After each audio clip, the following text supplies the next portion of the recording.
Well, welcome back to those of you who are following the Eco Spirit Tour.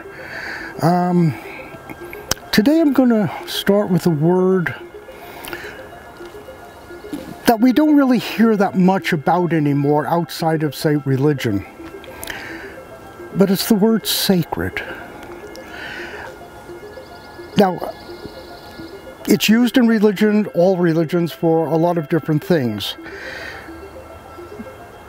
But I'm using it more in an everyday sense, as something that inspires awe, or even more so, reverence, in relation to an object, a place such as this, or an experience.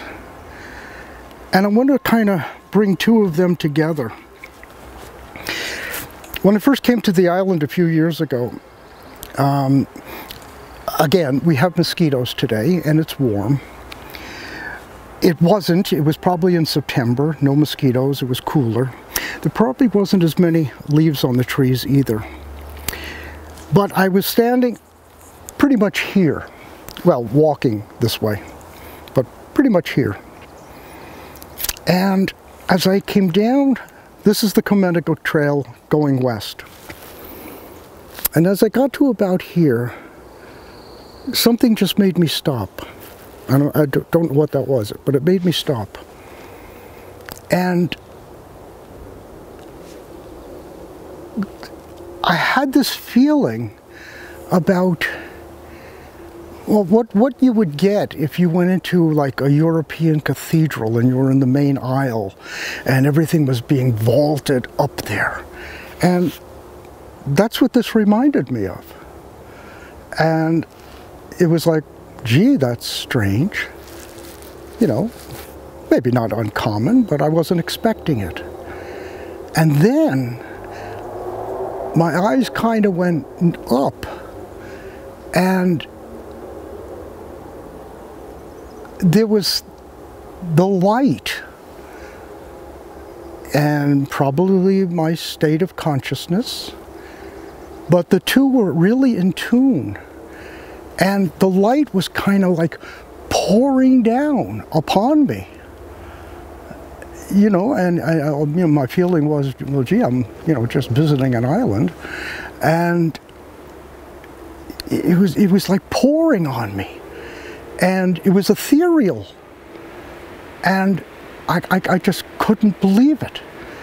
And my first response was, on my first visit, I got to come back to this place. It's incredible. Now, I must say, I've never had that experience again.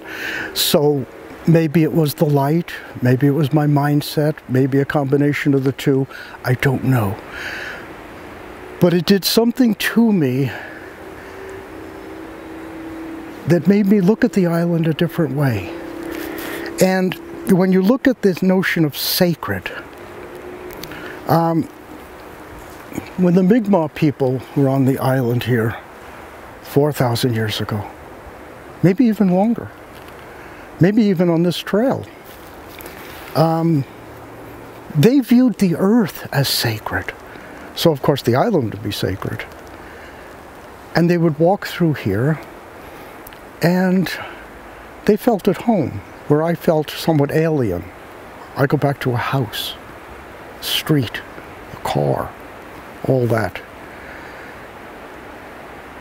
But when you kind of are one with the earth becomes sacred. You realize it's your source, your sustenance, your mother,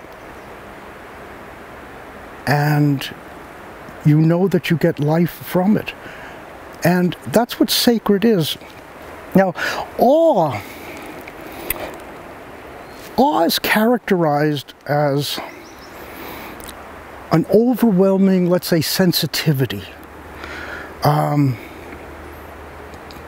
to something bigger than you, greater than you, whatever. Something that you feel humble in its presence. Reverence is a little different. It's a feeling or an attitude of deep respect, because you feel humble in its presence, and you have that recognition of something that you perceive as, well, more than yourself. I remember being on I was in Labrador, and I was in Happy Valley Goose Bay, and I got picked up in a little boat with an outboard engine. I was going to Mud Island,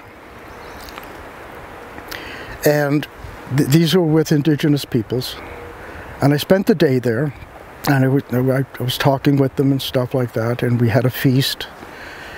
And when it was over, I had to go back to Happy Valley Goose Bay, and the same guy who brought me there in the late morning, now it was dark, and I'm getting in the boat, and there's no running lights on the boat, and we're going through channels and stuff, and it struck me.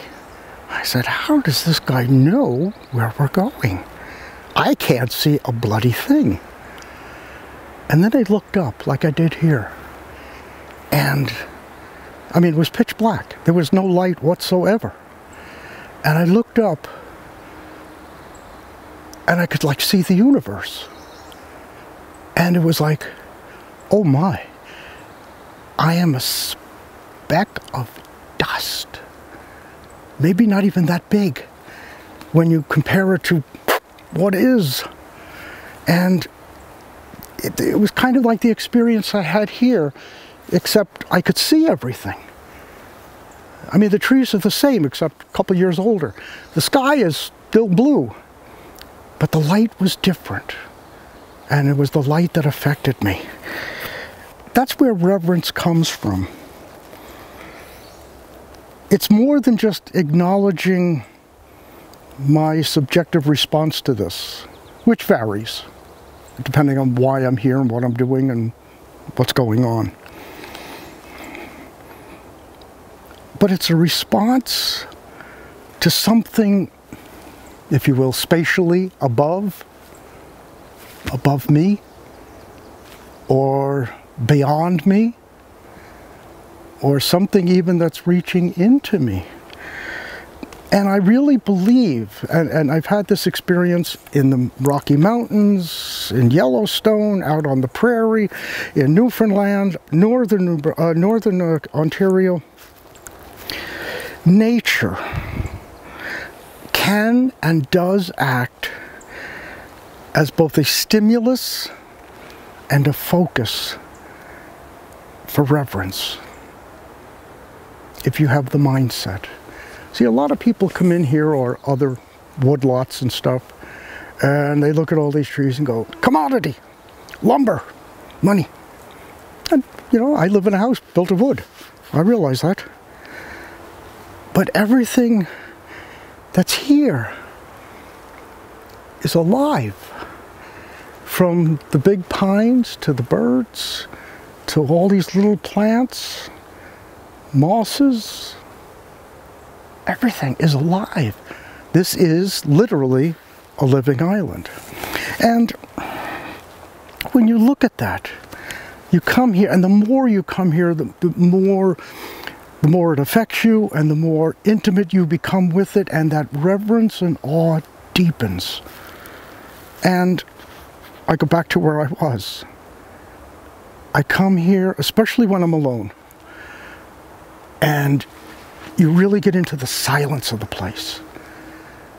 And it's interesting, I do a lot of meditation, and silence and stillness are the two things you want to do in meditation in order to unfocus your mind from the world. And all of these trees are still. I mean, today there's no wind. It's still here. It's silent. The entire island is meditating. And I'm part of that, just walking through it. It's just unbelievably experience. I'm going to leave you with two thoughts. One from a man a long time ago, Pythagoras, who's more noted for geometry, but he was a philosopher. And he said, above all things, reverence yourself. Because if you don't see yourself as awe-inspiring, and if you don't have deep respect, and if you don't even see yourself as being sacred because you're a living entity in this universe, you're not going to see it in these plants or the animals or your neighbor or the enemy. They're just commodities or objects, and that's not life. The other one I'm going to lead you with is another philosopher, and I've studied these guys. Plato. He's my favorite. He said, let parents bequeath to their children not riches, but the spirit of reverence. If you had a whole generation of children who grow up reverencing themselves, one another, and the earth, the world would change. That's what we need.